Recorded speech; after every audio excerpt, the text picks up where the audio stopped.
An asset is a digital entity that is exposed to the Internet.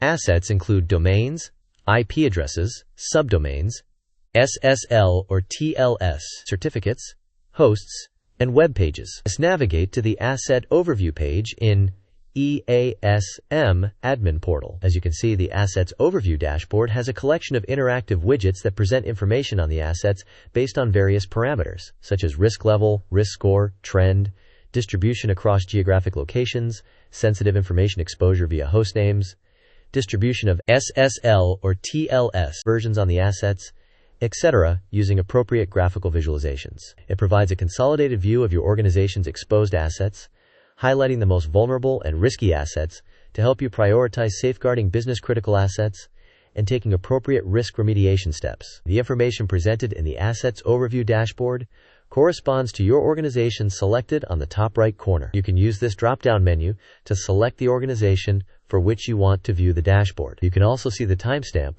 when the current data displayed on the dashboard has been updated. The Assets Overview dashboard includes multiple widgets. Let's investigate them one by one. First, as you can see, Asset Count by Type widget provides information about the different classifications of assets used by Zscaler EASM and the asset distribution across the classifications.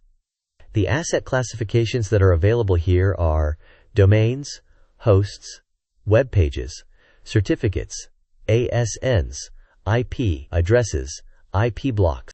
For each asset type, you can view the number of assets within that type. You can click the count for a specific asset type to get a filtered, tabulated view of the corresponding assets on the Assets page, where you can drill down on each asset for detailed information. In the Asset by Risk Level widget, we can see the information on how the assets are distributed across different risk levels, such as minimal, low, medium, high, and critical. The categorization of assets based on risk levels enables you to efficiently handle risk remediation by prioritizing the assets based on criticality and allocating appropriate resources. It also helps you quickly assess the overall level of risk exposure based on the volume of assets across risk levels. The risk level assigned to an asset is based on the risk score generated for the asset.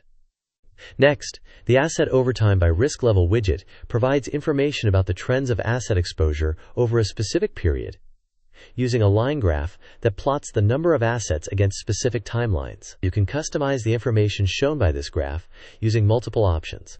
You can select the time frame for which the trend is shown using the time filter on the top right corner of the widget from last 7 days, last 30 days, last 90 days, and last 180 days, or select a risk level using the checkbox at the bottom to view the trend of the assets assigned with that specific risk level. You can select multiple risk levels simultaneously to view the corresponding trends together. When customizing the graph for a time frame greater than the last 7 days, you can view the assets count for specific days by hovering over the line to the specific day.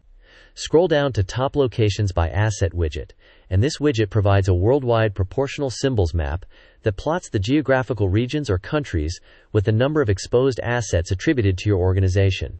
The size of each circle visually represents the number of assets in each region relative to others. Larger circles indicate more assets compared to regions represented by smaller circles. You can view the exact number of assets in a specific region by hovering over or clicking the region or the country on the map. In addition, the list of countries where the assets are located, along with the number of assets for each country, is shown on the left pane of the widget. In the top 5 assets by revealing hostname, we can view the list of top 5 assets with hostnames containing revealing information that might inadvertently benefit attackers by exposing valuable information about your asset infrastructure. For example, hosts with names that are revealing of the asset's functionality or purpose, exposing the network topology, describing the application type, indicating static IP addresses, etc., might all be valuable information to a bad actor potentially looking to exploit an organization's exposed assets. You can click at Entry to view the asset and its related discoveries on the Assets page. At the right, the Top 5 Assets by Risk Level widget provides the list of top 5 assets with the highest risk score. Last but not the least, Distribution SSL or TLS versions widget provides a donut chart representing the percentage of SSL or TLS versions distributed across the assets discovered. You can hover over a specific area to view the number of connections using that specific SSL or TLS version, with the total number of connections shown in the center of the chart. Let's navigate to the Assets page, as its set of filtering options that allows you to view a subset of data that matches specified criteria. You can set the criteria based on specific parameters of assets, such as risk level, last seen, and type. These parameters can be applied individually or together to the Assets table to filter the data. After building a search query using the filters, you can optionally save the query as a custom filter to reuse it in the future for routine tasks. In addition, you can customize the table columns by choosing to show or hide specific columns from the table, and by reordering and sorting the columns. As you can see, on the Assets page, you can select the required filters and select appropriate values to apply to the filters. The mode of selection varies across the filters, with some filters using a single select dropdown, while other filters support multiple selects dropdowns from a predefined set of options. Some filters also support the use of logical operators to build more specific queries by manually entering the required values for match criteria. Let's see the available filters in the Assets page. Status filters the assets based on their status. This filter allows you to select multiple values simultaneously by using the respective checkboxes. The statuses that are available for assets are approved, candidate, and archived.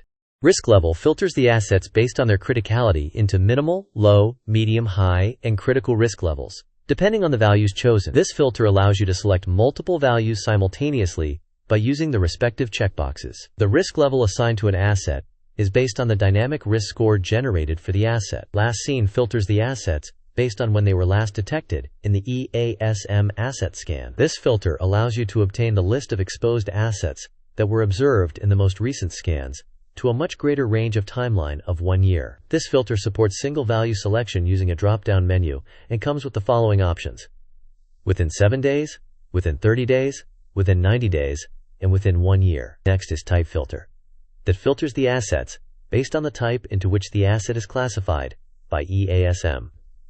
The assets are classified into one or more of the types such as domains, hosts, web pages, certificates, ASNs, IP addresses, IP blocks.